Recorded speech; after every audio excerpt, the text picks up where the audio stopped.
Hello, thank you for joining us again on Educational Solutions for your IMEX panel. Today we're going to be focusing very quickly on one of the more popular apps you're going to be working with, which is the digital note feature.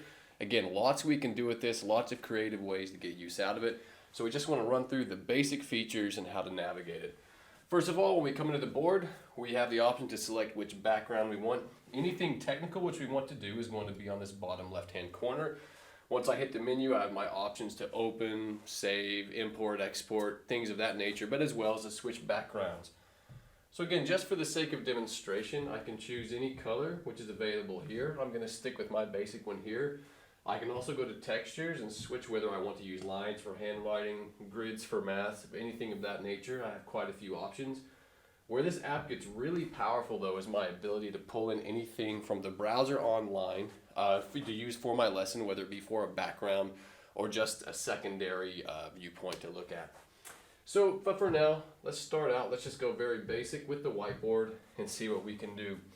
So bear in mind, your panel will come equipped with two styluses. I'm not using these today. You can use anything with a soft tip, including a pen. Again, no issue in using that whatsoever.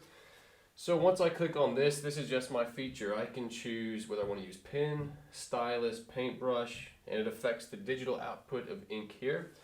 So as you can just see the difference there using the pencils and the different features. I'll switch to the paintbrush there. And again, I'll switch to the calligraphy brush as well. And one really cool feature about this is you can actually have up to 10 people at a time writing on this board. Technically, this board has up to 20 points of touch, which will enable 10 people to write on it. So again, I can bring my hand across here and it will read it entirely. Now, obviously, I'm making a big mess here, so this leads me to some of the ways to erase it. You do not actually have to switch to the eraser setting to erase. You just simply need to take the palm of your hand and it will erase just like a whiteboard. If you want to use the eraser feature, you click on this, you actually draw a line and select anything you want, and it will erase it. Another way to go around that is simply draw a lasso around anything you have, and it will remove whatever is on the board as well.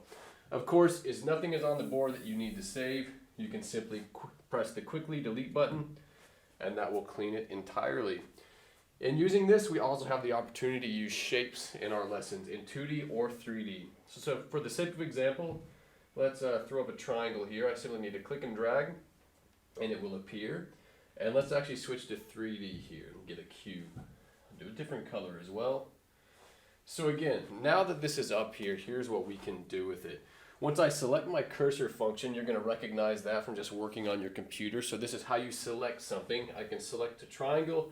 Now I can manipulate it and move it wherever I want on my note app. I can actually play with the dimensions as well. I can play with the axis, whatever I want to do. And again, same situation for this cube here. And where this gets interesting is you don't actually just have to select the shapes. Say I just write a word here, pardon my terrible handwriting. Now that I go back to my select feature, I can actually move any part of anything I've written wherever I want. And again, same situation, play with the axis, play with the dimensions, whatever I want to do. And I'm going to keep this mess up here for the moment just to show you this is actually an infinite whiteboard. Once I press this hand function, I can continue scrolling as long as I wanted. And if I ever get lost, I can hit this feature again. It'll show me where I'm at on my work. Again, this is very handy in lessons. Again, space is no longer going to be an issue. So let's go back to where we began there. And here when I click on this is basically a paint feature built within this. It's fairly simplistic, but again, it's great for younger students. It's basically a finger painting app. Again, you can choose your different options here. Very similar to the one earlier. And if you ever want to go back into the regular note app, we just hit the back button here. So now what happens if we want to actually get creative and build a lesson plan ourselves in the note app? We've seen many teachers really utilize this feature to its full functionality. So this is where the board really kind of interacts well within itself. So what we're going to do is let's go back into the browser. And I just Googled pictures of world maps just for example's sake. Say if we were teaching about geography or something like that. All I need to do is click on this picture like I would on my phone. I'm going to save the image and this is going to download to the board itself. I'm going to go back into my note app.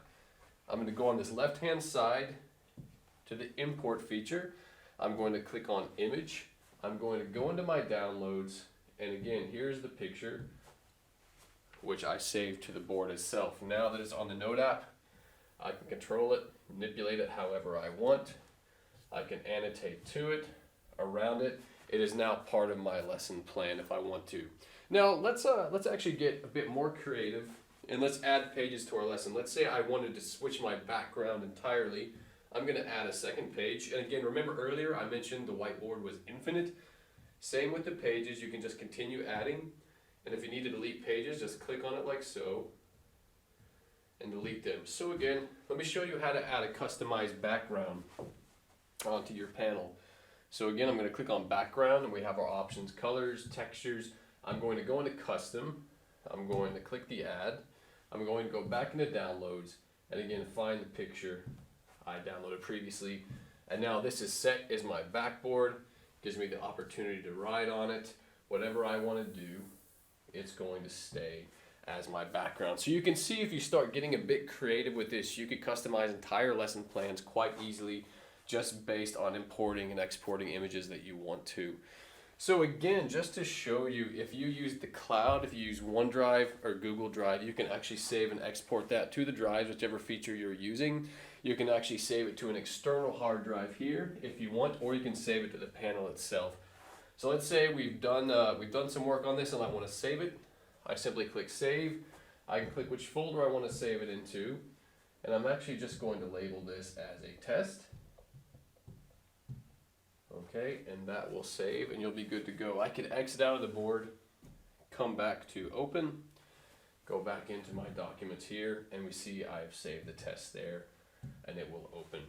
So again, there's the second page, sorry, the first page, there's the second page. So you can see, again, just the creativity you could use to get the most out of this application. It's very, very powerful, and again, I hope you have fun with it.